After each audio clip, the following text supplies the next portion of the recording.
आइन जम्मू कश्मीर का आइन था, उसने बहुत कुछ हिंदुस्तान के आइन से हासिल किया, यह भूलना नहीं चाहिए।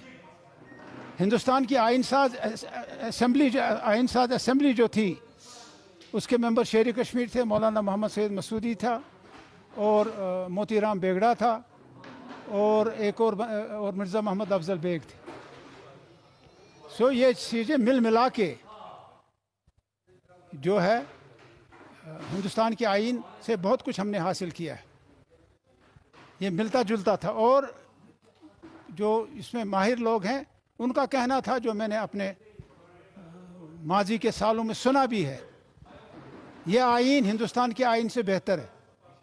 ये मैं तौहीन नहीं कर रहा हिंदुस्तान के आइन की, लेकिन बहुतों ने कहा है यह आइन हिंदुस्तान के कुछ शोबों में बेहतर है।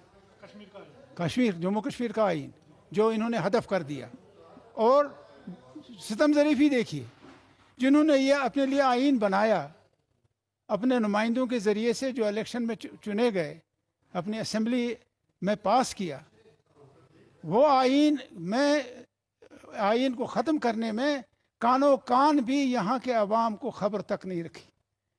हता ये कानून वो मनसूख नहीं कर सकते जब तक इसकी सिफारिश या इसकी रजामंदी जम्मू कश्मीर के चुने हुए नुमाइंदों की न होती, या चुने हुए अवामी नुमाइंदगान की रजामंदी नहीं होती। ये नहीं कर सकते हैं। अब चूँकि ये मसला सुप्रीम कोर्ट में पड़ा हुआ है, इस पर ज़्यादा मैं बहस करना नहीं चाहता, ये ज़हरी बहस है और इनको सुप्रीम कोर्ट में इसका जवाब देना है। और ये जो आपने सवाल मुझसे किया है, ये दो आइन मिलते जुलते आइन हैं। ये भी ख़ुद मुख्तार रियासत थी जैसे बाकी हिंदुस्तान था। बाकी रियासतें तो जम हुई, हम जम भी नहीं हुए, वो भी तस्लीम करने के लिए तैयार नहीं। हिंदुस्तान पाकिस्तान में अक़वाम मुत्तहिदा में 17 करारदादें पास हुई हैं जो अभी ज़िंदा हैं, वो मानने के लिए तैयार नहीं। आपस में बात करो, मानने के लिए तैयार नहीं। तो हुर्रियत के लीडर जो गिलानी साहब है वो भी 17 करारदादों की बात कर रहे हैं, लेकिन उसको इंटरनेशनल कहा गिलानी साहब भी यही कहते नहीं, वो तो हकीकत, जब हकीकत कोई कहेगा और कोई उसको एंटी नेशनल कहेगा या कहेगा ये चोर है, वो दूसरी बात है। लेकिन उन्होंने जो बात की है वो सही है, हक की बात है। क्योंकि अक़वाम मुत्तहिदा में हमने बार बार थक गए कह के।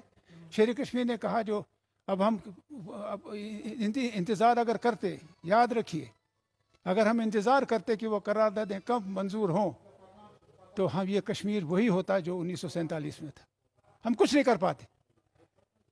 हमने उस तरफ भी किया और अपना आइनी तहफ़्फ़ुज़ात मरकज़ से हासिल की, कानूनी तहफ़्फ़ुज़ात हासिल की।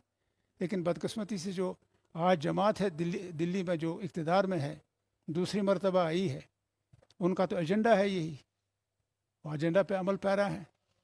और दुनिया में और लोग भी रहते हैं और ख़ुद बीजेपी में सुलझे हुए लोग हैं।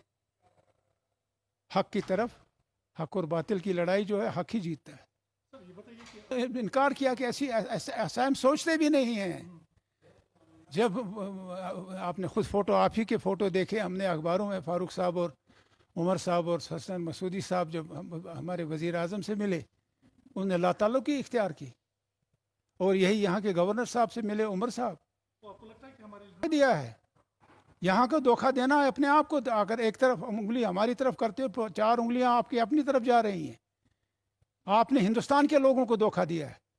आपने हिंदुस्तान के लोगों को हमारे आइन के बारे में जो गलत बयानी की है और मुसलमानों को मोरज़ इल्ज़ाम ठहराया है, आप सारे हिंदुस्तान से धोखा किया है।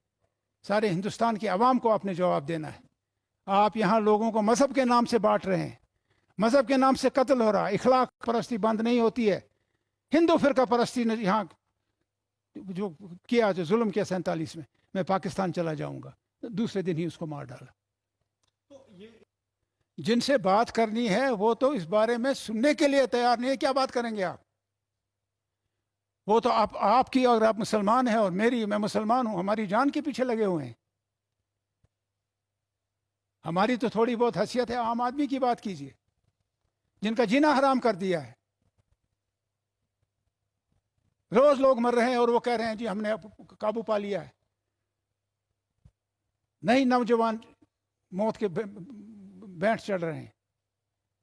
तो आपके कहने का मतलब ये है कि डेमोक्रेटिक सेटअप में यहाँ पर डिक्टेटरशिप, डेमोक्रेसी, आप जिन कुर्सियों पे यहाँ इन्होंने मशीर बिठा रखे हैं, وہ کرسیاں یہاں کے چنندہ نمائندوں کی کرسیاں ہیں،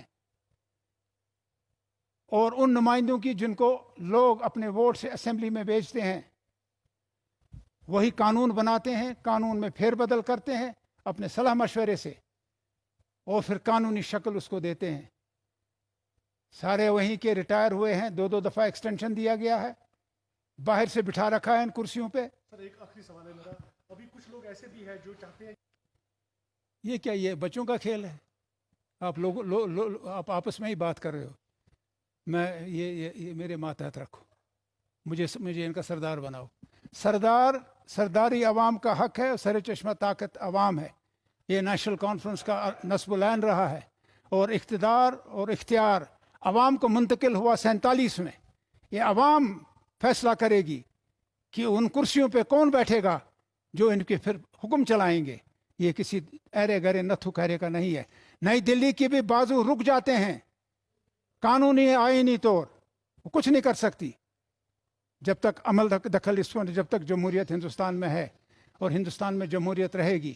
باقی آج کل کی سرکار وہاں رہے یا نہ رہے، ان کے اعمال جس حساب سے وہ کر رہے ہیں ہندوستان کے ساتھ برتاؤ، تو میں نہیں سمجھتا کہ زیادہ دیر سرکار چلے گی۔